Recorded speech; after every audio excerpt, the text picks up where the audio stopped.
Yeah. It's gonna be alright. Nobody's gonna hurt you. Alas, it's time for another review of A Nightmare on Elm Street. This time, we'll be talking about A Nightmare on Elm Street Part 2, Freddy's Revenge, released in 1985. I'm just going to go ahead and say it. I love this movie. I understand some criticism that's given to the movie from time to time because it doesn't really follow the rules, or Freddy's out his realm too much, this and that, which we'll get into, of course. I understand that. But if you really take it for its own merits, and when I say take it for its own merits, if you actually think in terms of the logic, Freddy came out the dream world in the first movie, as I talked about in the previous review with this. He comes out. It wasn't as many people around though, but he was out and back in by the time they realized. Well, I still haven't even found the answer to that question yet. Maybe, maybe not. The point is though, the stuff Freddy does in this movie, like body possessing this and that, he's breaking the barrier between reality and the dream world. So it's possible this could happen. We see it in later installments. I admit there are some things, iffy choices and stuff, but I mainly have positives about this movie. I don't understand all the hate. I know Wes Craven doesn't, I don't think he said he dislikes the movie. He just dislikes some decisions made because it kind of hurts his original story with the lore of Freddy. That's okay, but I hope people are just saying they don't like it for their own merits and not because Wes Craven said that. Everybody needs to have their own opinion. My opinion, So before we get into my positive, let's get things right off the bat.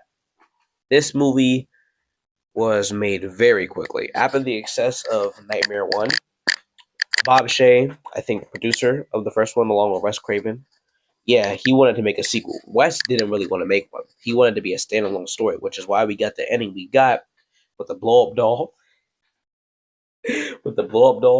And Nancy somehow was relatively she died. So the first movie is kind of like, did she die? Did she not? Wes didn't want her. Bob did to hit more sequels. If you kind of think about it, if we got in Wes's way, we probably wouldn't have all these movies to talk about and watch and enjoy. But on the other hand, I kind of have to go with Bob here because we did get some more good movies. We're not going to talk about some of the abominations, but we did get a few variety of options to choose from in this franchise. So let's get into my positives. Like I said, the first positive, even though I just said it, Freddy.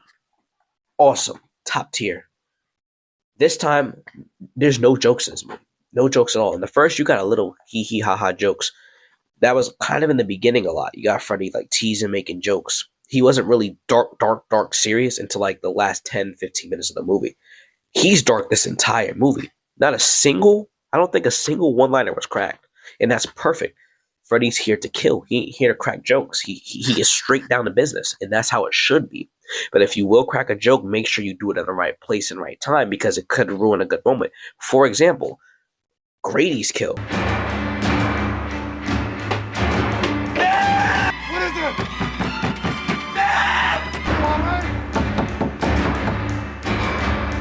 Open this door! No! No! No! Perfect. You would think, if you have never seen any of the movies, if you just know Freddy to be a comedian, you would have thought he would have cracked a joke in that scene.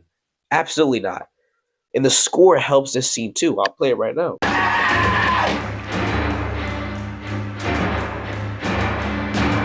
It really eggs on the dread and the feeling and the creepiness of this movie. This movie's creepy as hell, especially Freddy. I'll give you that. Freddy's creepy as fuck. More demonic looking.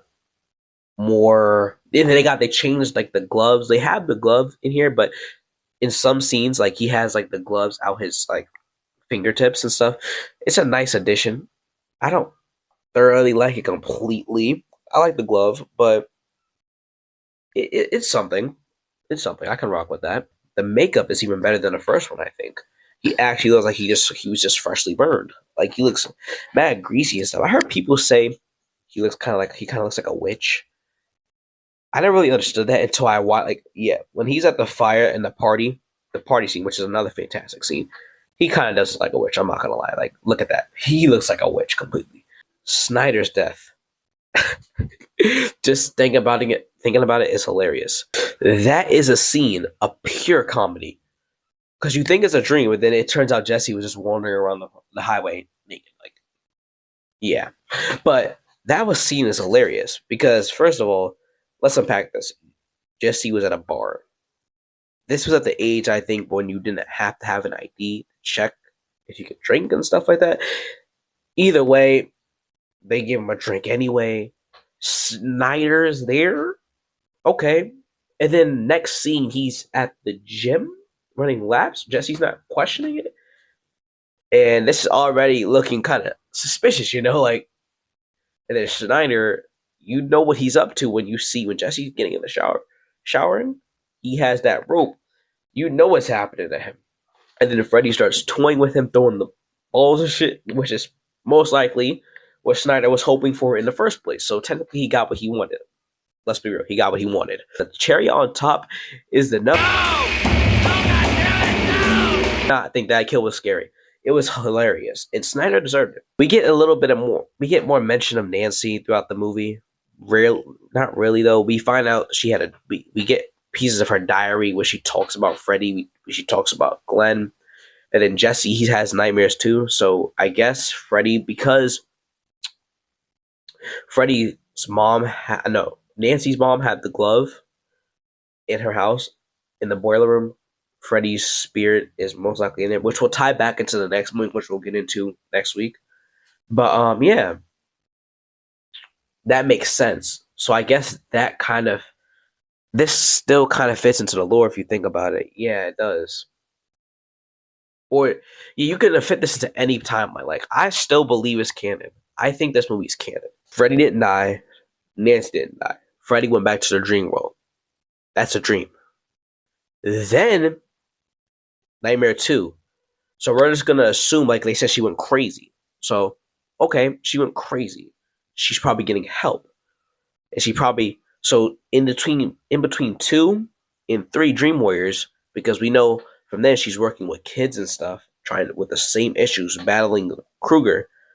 We can determine, if you think about it, we can loop this in. We could sum it up to basically mean they deemed her crazy, but she could have got the help to leave wherever she was at, and then got a degree in that stuff. That could make sense. I mean, I think it's possible if you deem crazy, or they say you went crazy, if you show progress and you don't show any things that classify you as crazy, you will most likely get released. You'll most likely be able to go live a normal life. So that's my opinion with that. We can easily fit this into the timeline. However, Jesse, Lisa, and all, they're never mentioned again. You will see flashbacks of the different movies, like in Freddy's Dead, you'll see that. You'll see that in Freddy vs. Jason. But that can just be summed up to this use as footage and stuff. But yeah, there is a scene I just noticed that was kind of like referenced, or the other movie, Leprechaun Returns, referenced this movie. It's when Freddy's coming out of Jesse's body. That is Leprechaun clearly referenced that. I didn't even know that. Leprechaun Returns referenced that when Lep came out of Ozzy's body. I know I'm not the only one who realized that. The best kill in the movie, hands down, is Grady's. Grady's death. Snyder's was comedic. Grady's, you can actually feel the fear in that. Because he's just puzzled, like, what's going on? He can't leave the room. His dad can't open the door. Freddy's just standing there menacingly. He smiles near him, but he's not playing. And then when he starts making his way over, you see that nod. He's not playing. No jokes. The music, like I said in this scene too, perfect. Like I said, the score in the last movie, perfect too. I like the scores in these movies. They're actually creepy and they make you think. Like, you know how some things have you think of certain vibes? Like, if you think of a word or thing, it'll give you the vibe of the movie, like nightmare. These are like nightmarish type themes, which is the point. That's what I'm saying. Like, they fit well with each individual movie. I've read someone's piece on maybe Freddy was alluding with his reality. He was like I said, he's getting stronger with his reality in between reality and nightmares and dreams, so he can bend that. He's getting more powerful. Because in Nightmare 3, he can do all sorts of things that he really couldn't do in the first movie that we could see. But yeah, that's crazy to see. Grady, so we can't, and I highly doubt. I mean, maybe I'm wrong. Why wouldn't Grady try to fight Jesse? You could have turned out like he didn't want to fight his friends. He was low key scared, but Grady's low key more built than Jesse. He didn't even attempt it, so I'm going to chop it up to be Freddy, unless sources come out to say it's not. But in my mind, that is Freddy. That's not Jesse. But then that begs the question: why is Jesse's body like it's confusing? That's one of the confusing parts of this movie. That's one of the confusing parts now that I think about it, because when the kill's over, Freddy's in the mirror. So like it probably is that Freddy's toying with the mind. He's bending the reality between dreams and everything and actual reality, because Jesse's doing it. But because Freddy has so much power now, they see Freddy. That makes sense. So technically, like, it's kind of like a ghost. That will lead me into the party scene in a minute. It's like, all right, man, I really want to talk about this party scene. So yeah, then you got the scene where Lisa and him are trying to chop up, or they're trying to talk about using Nancy's references, like he has to not fear him, do this and that. Jesse's not trying to hear none of that. Well, he is, but Freddy's in his ear, like, no, we're not doing none of that. And eventually he gets control, but before locking everything in the party, making sure nobody can get out. And yeah, the best Freddy quote, it's not even a one-liner, but it's hilarious as hell when he says this. He can't fight me. I'm here. I'm him. One of the most underrated Freddy lines ever. This Freddy's badass. That's all I'm going to say. Like, badass. We'll get more into that. Don't worry. Badass Freddy. So I'm confused. This is where I'm kind of like thinking, yeah, it's bending their reality, because Lisa can see Freddy. Okay. So it's Freddy. People watching through the window, I'm assuming they see Freddy too. So, yeah. If they saw Jesse, why wouldn't they question Jesse? That's what I'm saying. So it has to be a disfiguration between reality and the dream world. So yeah, Freddy did that. Okay, makes sense. Which will probably explain the knives in the finger. Now that I think about it, I'm thinking things on the spot that make sense. That will probably explain that. It's probably not even the fact that it's a new look, because we see him with the glove in a few scenes.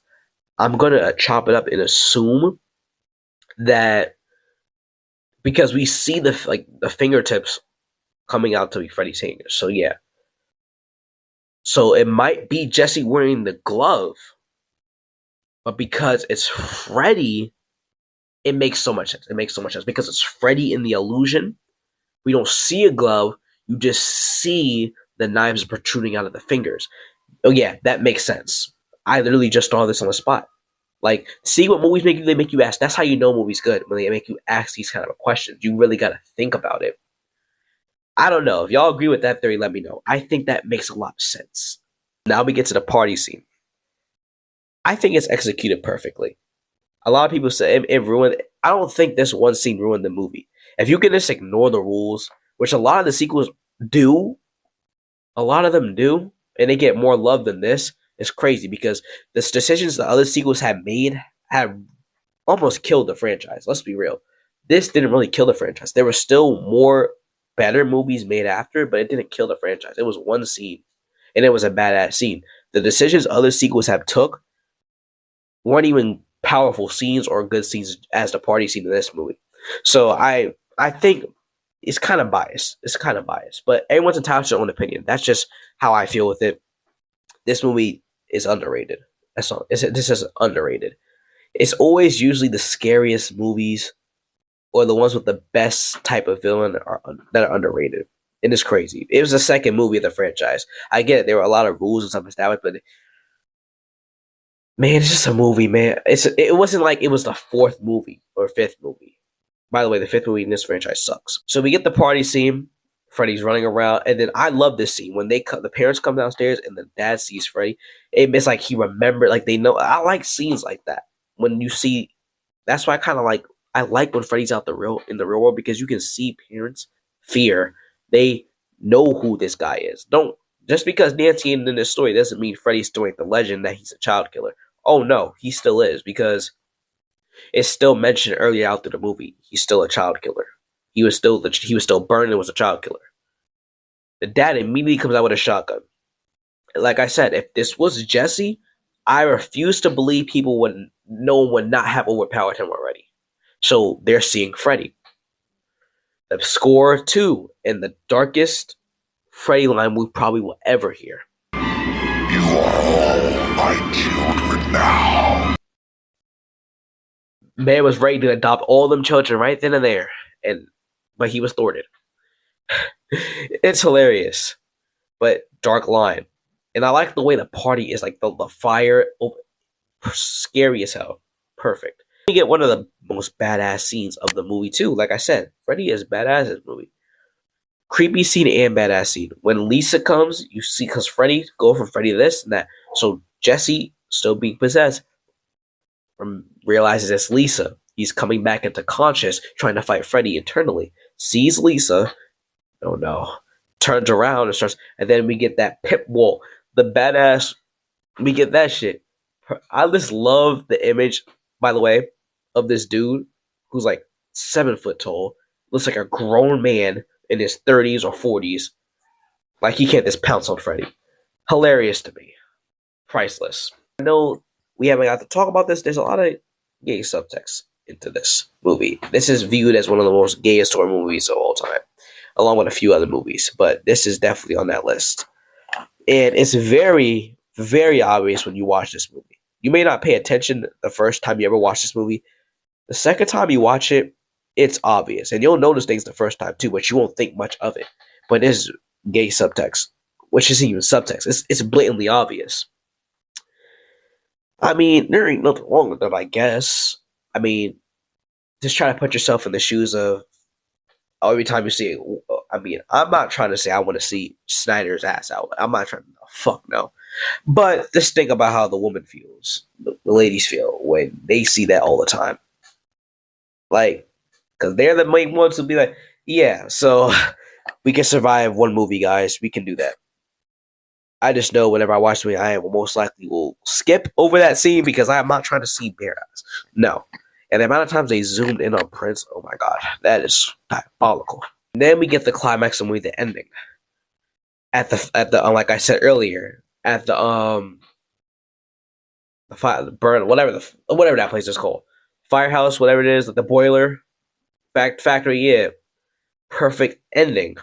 I think they could have done more with this though, because just like I said, dark, creepy Freddy, dark movie, dark atmosphere. They could have done more with it. It's still creepy and all. When Freddy's asking to come back or he's saying Jesse's dead, you really feel the eeriness of that. But yeah, I love this movie, guys. I love this movie. I love this movie. I'm gonna keep saying I'm gonna always praise this movie for even it has its faults. I'll give it that, but the acting is good. The Freddy's performance is good. The characters are good. The score is good. You got so much in this movie, like I said with the first one. You don't really got too many returning characters. You don't really got any returning characters, if I'm being honest, except Freddy, of course. But it's still a good watch, in my opinion. You got supporting characters. You got villainous characters. Snyder, the ultra villain of this movie, he got dealt with. But still, yeah, great movie. Yeah, so A Nightmare on Elm Street 2, released in 1985, made $30 million, according to my sources where I got this stuff from. So I think this is wrong though. I think the original made 35 million or more. The second one made 30 million. So either or, it's still a close grab whether whether the original was higher or the second was higher. It was still kind of close. It wasn't like they lost tons of money because of the second. No, they probably like lost 2 million, 3 million. But it still made money, which, money speaks louder than integrity. But in this case, a sequel was not a bad idea. So money talks, and money gave us another fantastic sequel, a Nightmare on Elm Street 3 Dream Warriors, which we will be getting into definitely next week. I'd like to thank everybody who's been supporting me this far. I just started. I love horror. Here to talk about it at the end of time. I'm still improving with my videos and stuff. A little rusty with some things. I'm gonna get it straight though. But yeah, I look forward to doing a lot more of these. And once my schedule gets clear, I'm gonna be dropping these consistently, doing more franchises.